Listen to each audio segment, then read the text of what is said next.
India-Nepal relations, a three-factor analysis.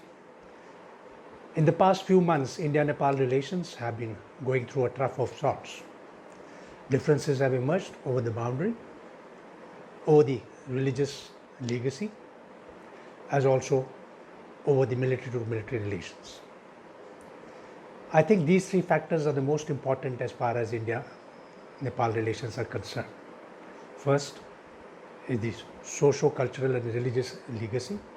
Number two, border relations. And third, the military-to-military.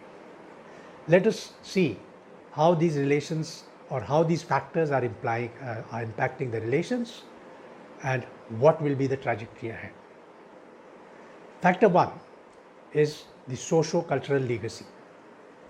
Recently, a controversy had arisen after Prime Minister K.P. Sharma Oli of Nepal announced that the birthplace of Lord Rama was in Nepal. This happened at a time when Prime Minister Narendra Modi of India was to lay the foundation stone of the Ram Mandir, which had been under a long litigation for many years. And with Prime Minister Oli claiming so, there was bound to be a turmoil. In fact, there was much discussion in both the countries on this issue, but Prime Minister Oli persists on his contention.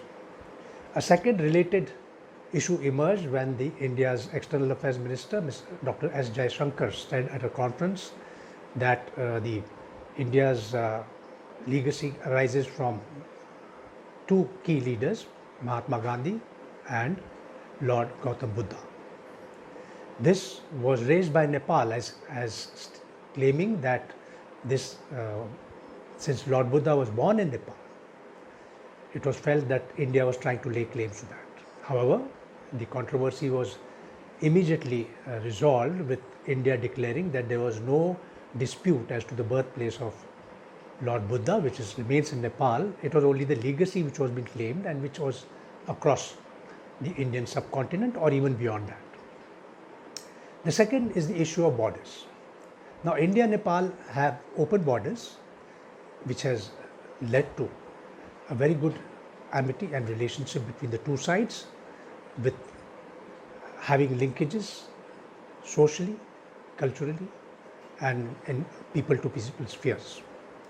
However, Nepal objected to India's claims to the Kalapani area, which were emphasized or hyphenated with the declaration by India of a road going through this area to link up with Mansarovar in Tibet, which is visited by hundreds of Indian tourists on pilgrimage every year. As a consequence, Nepal published a map including Kalapani, which was approved by the Parliament of Nepal through a legislation and now forms the coat of arms of that country. While both sides decided to have a dialogue, in actuality this was not being held so far. Instead, militarization of borders is taking place. The people-to-people movement has been restricted at certain places, especially towards the Uttarakhand, Pithoragarh side, and there are concerns that this issue may blow up and become a permanent thorn in the side of the two countries' engagement. So, how this is resolved will certainly determine the future trajectory. The third is the military-to-military relations. India and Nepal have very strong military-to-military relations, exemplified by the army chiefs of both the countries being honorary generals in each other's armies. In addition, almost 35,000 Nepali citizens are serving in the Indian Army, in the Gorkha Regiment, for many, many decades. Recently, there is a perception in Nepal, in certain people, that there is a need to review this arrangement because they feel that this is arrangement of Nepali citizens fighting in another country's army is like using them as mercenaries, and the issue comes up particularly when India-China relations have deteriorated. If the Gorkha regiments are used in such a conflict, or in the standoff which is persisting in eastern Ladakh, for instance, Nepalis are concerned that they may get drawn unwittingly into this dispute. So, while there are no immediate fears that Nepal will block the permission or the facilitation of Nepali citizens into the Indian Gorkha regiments, there could be some issues arising unless this is resolved amicably.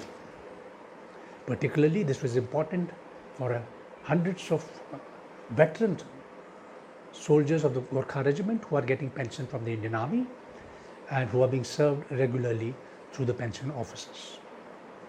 So these are the three issues, it is believed, are going to be critical in dictating the trajectory of India-Nepal relations to restate social and cultural legacy,